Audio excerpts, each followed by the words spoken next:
Bismillahirrahmanirrahim. Assalamualaikum warahmatullahi wabarakatuh. Perkenalkan, nama saya Syafira Syirafitri. Di sini saya akan menjelaskan tentang khutbah Idul Fitri atau di hari kemenangan. Assalamualaikum warahmatullahi wabarakatuh. Jamaah Salat Idul Fitri 2022. Rahimakumullah. Alhamdulillah, puji syukur kehadiran Allah Subhanahu wa taala. Hari ini kita berkumpul untuk menjalankan sholat dan mendengarkan khutbah Idul Fitri menyambut Hari Raya Kemenangan setelah berperang melawan hawa nafsu dan hal-hal terlarang lainnya selama 1 bulan lamanya. Karena di hari Idul Fitri ini kita juga sepatutnya berbahagia karena di samping telah berhasil menambah pundi-pundi pahala di bulan Ramadan, insya Allah dosa-dosa kita juga diampuni oleh Allah Subhanahu wa taala. Dalam hadis yang diriwayatkan Abu Hurairah, Rasulullah SAW bersabda yang artinya, barang siapa berpuasa Ramadan karena iman dan mengharap pahala, maka akan diampuni dosa-dosanya yang telah lalu. Hadis riwayat Bukhari. Datangnya Idul Fitri membawa kita semua kembali pada kesucian sebagaimana telah diuraikan di atas. Lalu, bagaimanakah kita harus menyikapi hari-hari setelah kita kembali pada keadaan suci ini? Minimal ada 2 hal yang bisa kita lakukan, yakni yang pertama, kita hendaknya meneruskan kebaikan yang sudah dicapai selama Ramadan. Yang kedua, menjaga agar kita tidak mengalami kebangkrutan amal yang telah kita raih baik sebelum dan selama Ramadan dengan cara tidak menzalimi orang lain. Rasulullah SAW bersabda yang artinya, sesungguhnya orang bangkrut dari umatku ialah mereka yang pada hari kiamat membawa amal kebaikan dari sholat, puasa, dan zakat. Tetapi mereka dahulu pernah mencaci maki orang lain, menuduh orang lain, dan mencemarkan nama baik orang lain, memakan harta orang lain, menumpahkan darah orang lain, dan memukul orang lain. Maka kepada orang yang mereka salahi itu diberikan pahala amal baik mereka, dan kepada orang lain diberikan amal baik mereka. Apabila amal baik mereka telah habis sebelum utangnya itu lunas, maka ambillah kesalahan orang yang disalahi itu dan diberikan kepada mereka. Sesudah itu, mereka yang suka mencaci, menuduh, memakan harta orang lain, menumpahkan darah orang lain, dan memukul orang lain akan dilemparkan ke dalam neraka. Hadis riwayat Muslim nomor 6478. Oleh sebab itu, sangat disayangkan jika kita tidak menjaga amalan-amalan di bulan Ramadan yang pahalanya berlipat ganda.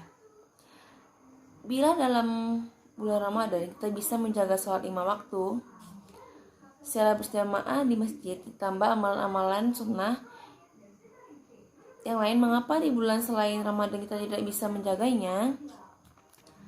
Pahala Allah Subhanahu wa taala tidak hanya di bulan Ramadan. Di bulan Ramadan saja memberikan limpahan pahala di bulan Ramadan, lain di sepanjang masa Allah Subhanahu wa taala. Tetap melimpahkan pahalanya sebagai muslim beriman yang diseru untuk melaksanakan puasa dengan tujuan akhir supaya menjaga yang orang bertakwa sudah seharusnya pula kita menjaga keistiqamahannya dalam melaksanakan amal ibadah. Hadiri ma'asyiral muslimin rahimakumullah, betapa besar kasih sayang Allah Subhanahu wa taala kepada kita sehingga kita diproyeksikan untuk menjadi insan muttaqin atau insan yang kedudukannya paling mulia di sisi Allah Subhanahu wa taala.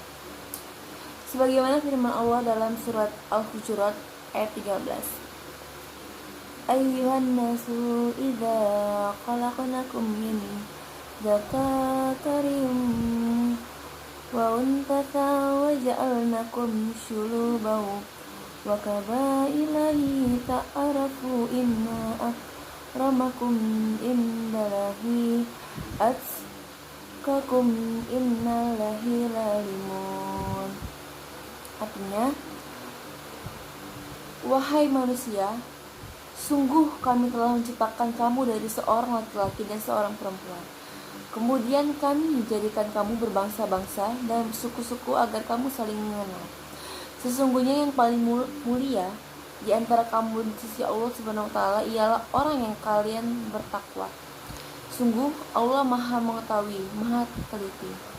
Quran surah Al-Hujurat ayat 13. Dalam ayat ini dijelaskan bahwa Allah menciptakan manusia dari seorang laki-laki, Adam, dan seorang perempuan, Hawa, dan menjadikannya berbangsa-bangsa, bersuku-suku, dan berbeda-beda warna kulit, dan untuk bukan saling untuk mencemoohkan. Tetapi Allah menciptakan manusia supaya saling mengenal dan menolong. Allah tidak menyukai orang-orang yang memperlihatkan kesombongannya dan keturunan, kepangkatan, atau kekayaan manusia pada sisi Allah SWT. Hanyalah orang yang paling bertakwa kepadanya. Kebiasaan manusia memandang kemuliaan itu selalu disangkut pautkan dengan kebangsaan dan kekayaan. Padahal menurut pandangan Allah, orang yang paling mulia itu adalah orang yang bertakwa kepadanya. Kemuliaan orang yang bertakwa tidak hanya di dunia, namun lebih penting lagi kemuliaan di akhirat kelak. Namun itu sudah semestinya tidak hanya di bulan Ramadan kita bersikap religius, tetapi sepanjang hayat kita tidak hendak meraih kemuliaan di dunia maupun di akhirat. Hanya insan yang istiqomah lah yang bisa menjaga itu semua. Kata istiqomah yang dimaksud adalah konsisten menjalankan ibadah semata-mata hanya karena Allah Subhanahu wa taala. Demikianlah isi khotbah salat Id 1443 Hijriah. Semoga apa yang disampaikan dapat bermanfaat dan bisa kita terapkan dalam kehidupan sehari-hari. Wassalamualaikum warahmatullahi wabarakatuh.